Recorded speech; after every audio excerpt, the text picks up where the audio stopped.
This will be obvious later, but my mom never told me any of these stories. Edie would have, but Mom didn't like bringing up the past. Though, when we adopted a stray kitten, she was the one who named it Molly.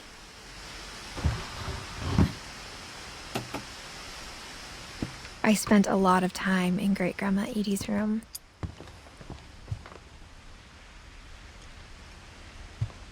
When Edie told people Sven was killed by a dragon, she could also have said he was building a dragon-shaped slide that collapsed. One summer, they evacuated the island, but Edie refused to go. For a few weeks, she was a celebrity. I hadn't thought of myself as Edith Jr. for a long, long time. Her room was like a museum. For 500 years, the Finches have been famous throughout Norway for their fortune and misfortune.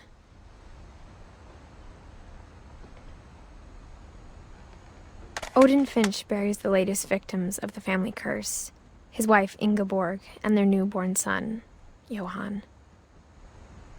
On January 7th, 1937, he set sail with his family and his house, hoping to leave the curse behind.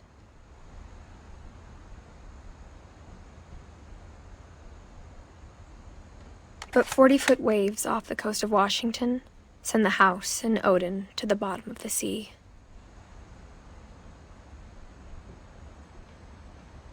Odin's daughter Edie, with husband Sven and baby Molly, step ashore on their new home, Orcas Island. Odin Finch is the first to be buried in the new family cemetery. His daughter Edie is already dreaming of a new Finch house.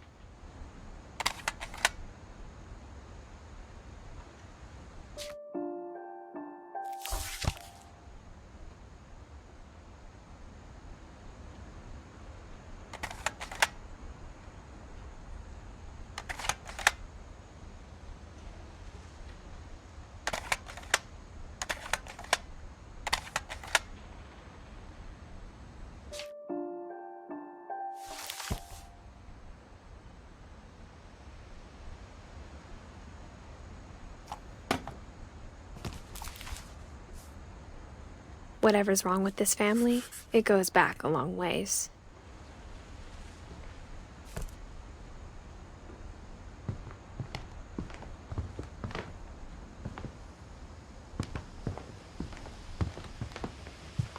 Louis died a week before we left, but Edie had already started to memorialize him.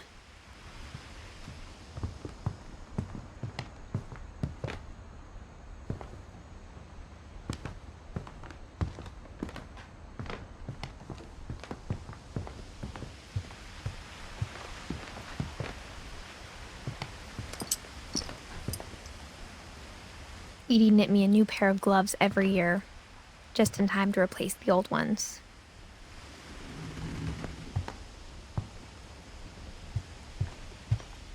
Even in her 90s, sometimes Edie seemed a lot younger than my mother.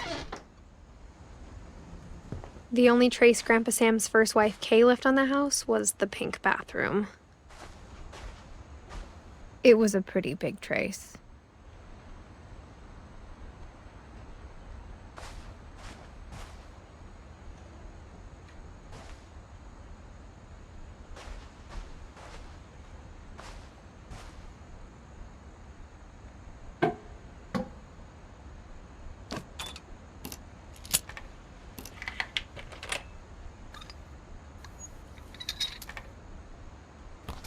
There's a secret in this bathroom.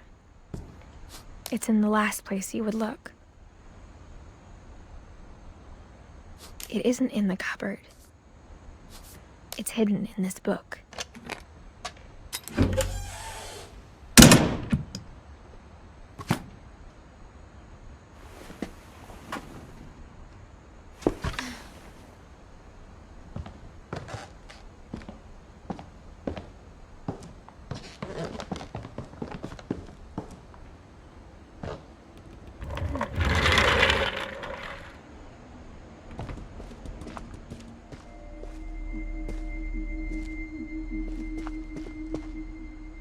I knew Grandpa Sam had a twin,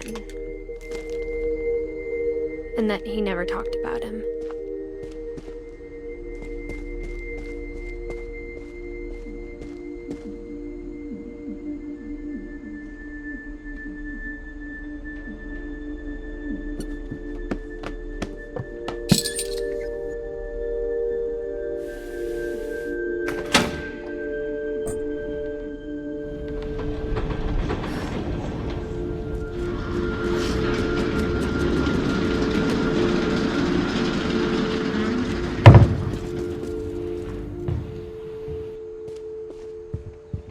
The passages were a pretty tight fit.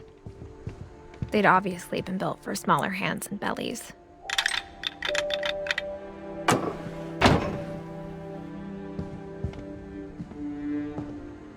Whenever people ask me about my family, the first thing they always want to know about is Barbara.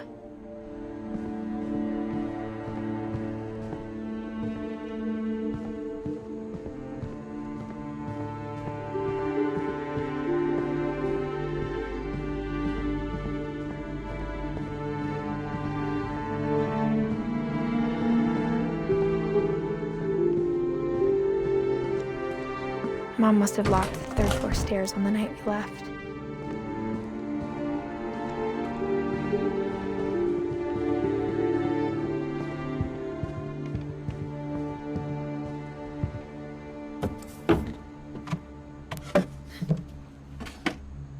Growing up, I always thought of Barbara as a child star.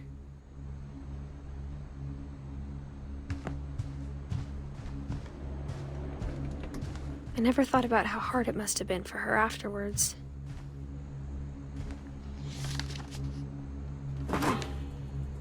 Of all the stories people wrote about Barbara's death, I'm surprised Edie saved this one.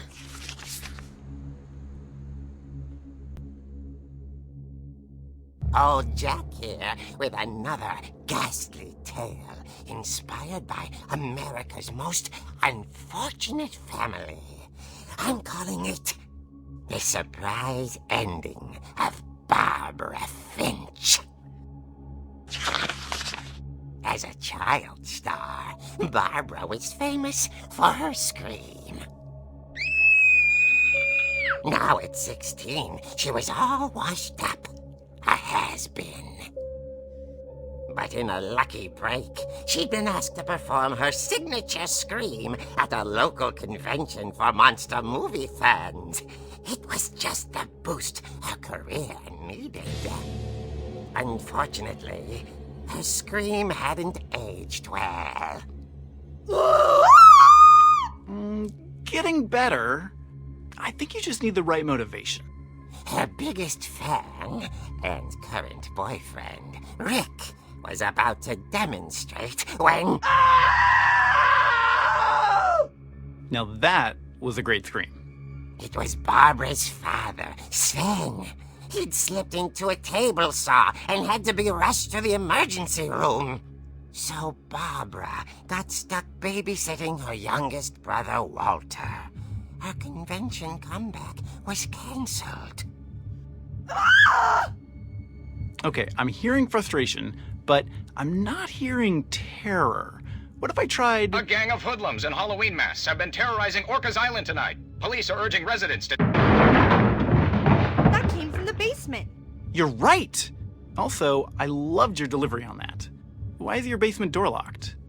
Because my dad likes making puzzles and secret passages. There's a key hidden in the music box. The secret is to keep winding and winding until finally the key pops out. Thanks, babe. I'll be back in a sec. 20 minutes later, Rick hadn't returned. So Barbara went to look for him, right on cue. She reached for the music box.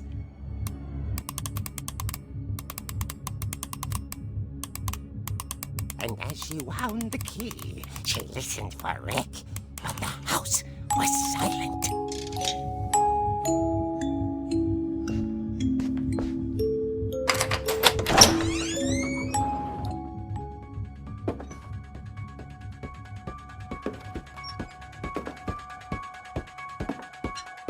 She found Rick's crutch and imagined the worst.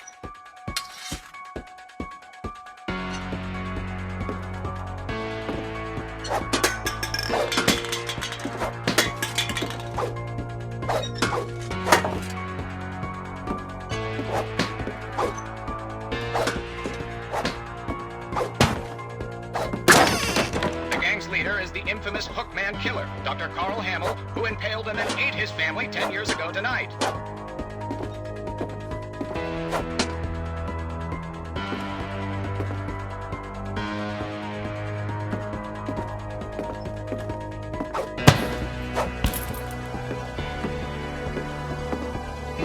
old fridge rattled and grew still.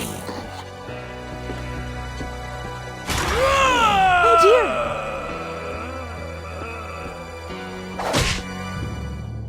Oh! Rick? Barb, relax. I was just trying to scare you to help you find your scream. Well, I'm not scared, Rick. I'm furious. Then act furious. All I'm getting from you now is that you're hurt and confused and She threw him out, but she kept a little something to remember him by. Barb, have you seen my other crutch? And she was still holding it when she fell asleep watching the late picture show. Hours later... Barbara! Walter, what's going on up there? Ah! Okay, I'm coming up, but if this is a trick, you're dead, Walter.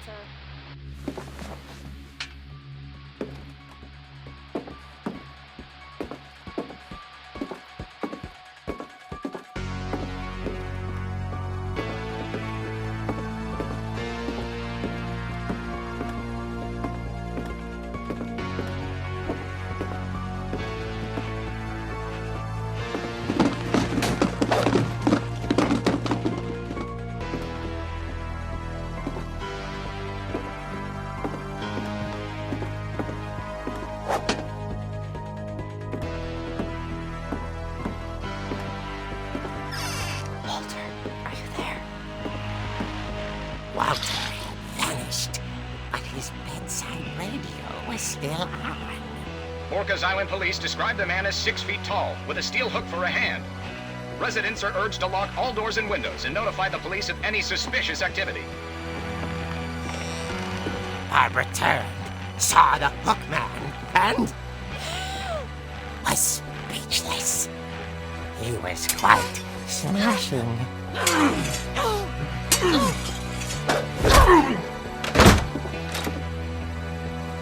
he was. He couldn't get enough of Barbara.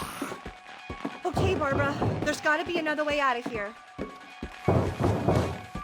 That night, she played her part beautifully.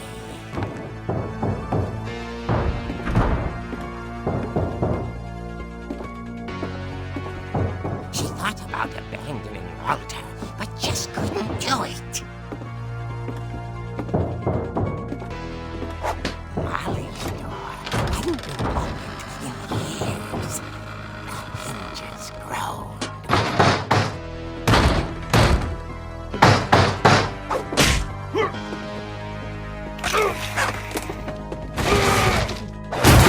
He wasn't moving, but she sensed the story might not be over yet.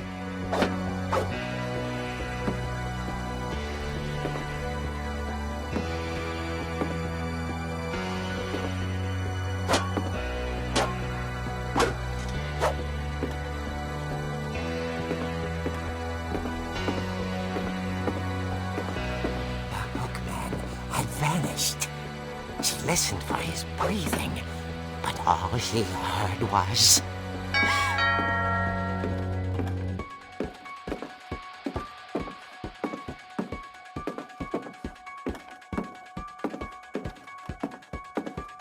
At the door, she heard whispering. It was coming from inside the house.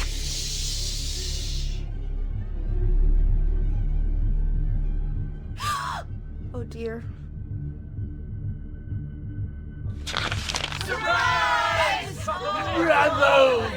You were wonderful. The monsters had come to surprise her. For Barbara, it was a dream come true. Then she saw what kind of monsters they were, and she realized what was about to happen. She was going to be famous.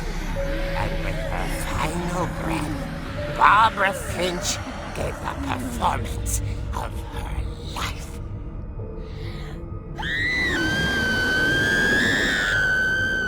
I wasn't there myself, but I hear Barbara was magnificent. Poor girl. She had a taste for stardom. But unfortunately, so did her fans. Of course, the police blamed it all on poor Rick, who disappeared the same night. And little Walter?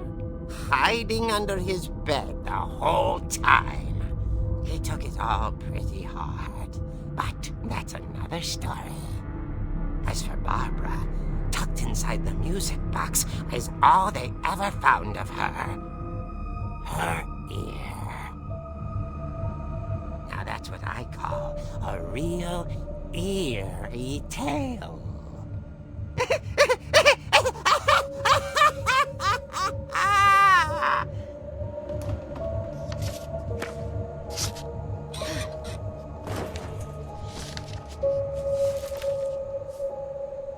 Edie told me all Barbara wanted was to be remembered, as absurd as that comic was.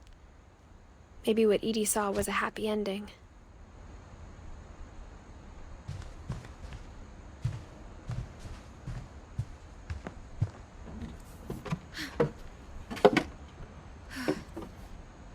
I guess now I know why Mom didn't like me playing with the music box.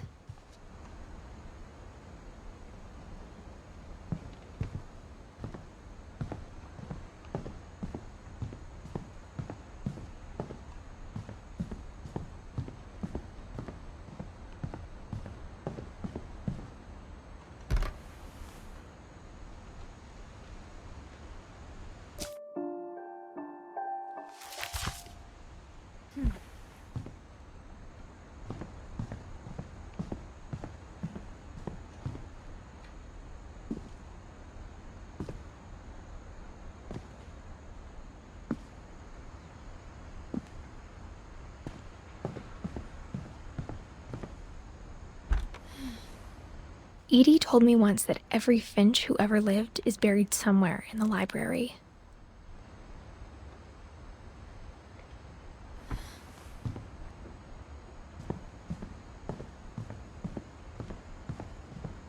It's funny. All those times I played with the music box and never found the basement key. Instead of a family, there were just memories of one.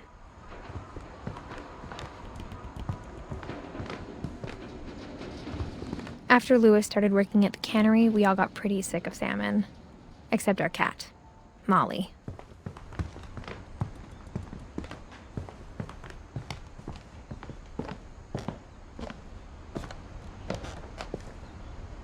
The power had been turned off the night we left.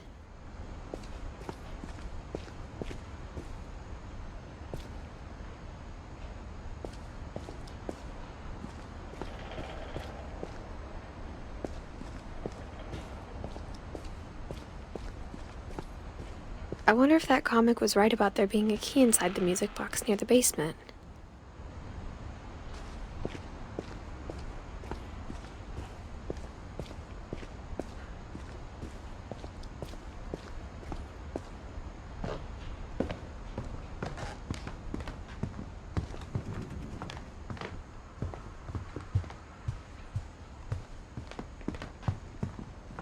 Maybe I should go check out that music box down by the basement. My mom was the only one of us who could imagine Great-Grandma Edie living in a nursing home.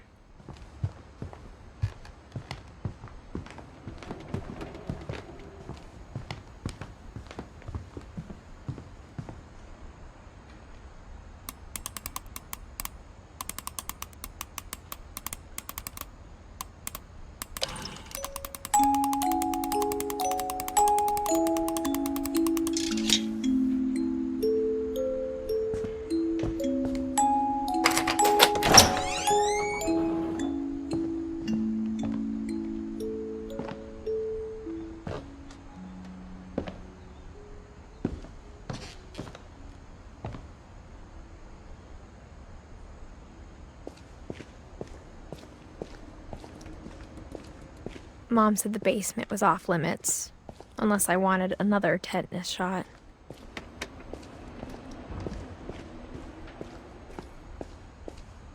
I saw Edie sneak down to the basement once, carrying packages. I thought maybe she was hiding presents. It turned out she was hiding a lot more than that.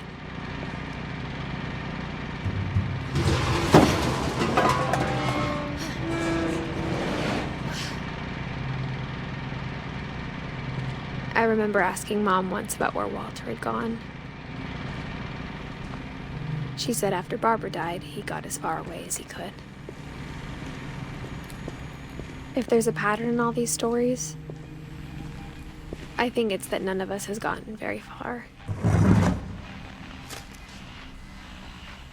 Goodbye, everyone. I can't believe I've been down here for 30 years. On that first day, after the shaking started, I didn't think I'd survive a week.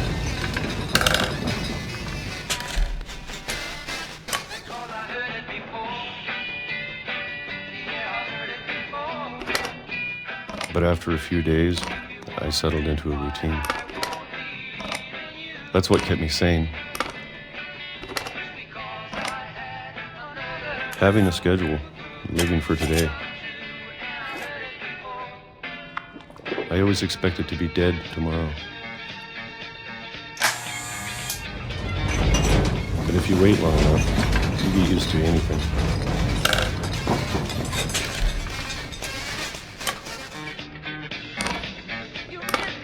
Even a monster on the other side of the door starts to feel normal. Almost friendly.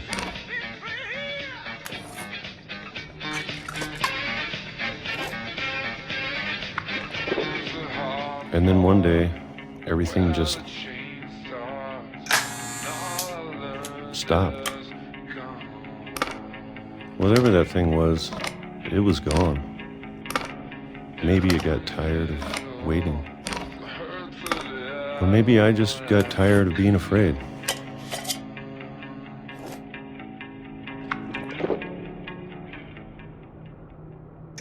It's been a week now, the longest in 30 years. I'm done waiting. I have to leave while I still can.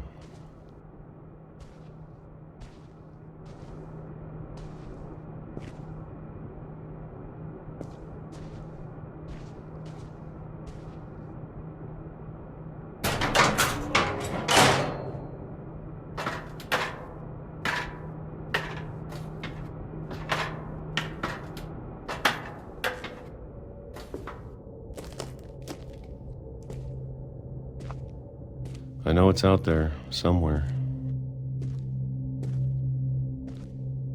Whatever killed Barbara and Molly and Calvin. Maybe this is all a mistake. But I need to stop living the same day, even if it kills me.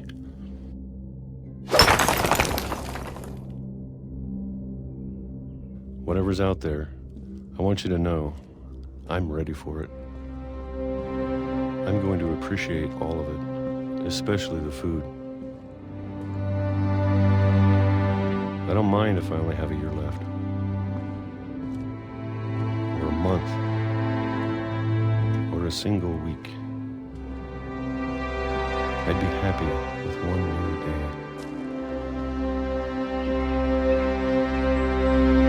I can already imagine the sun on my face.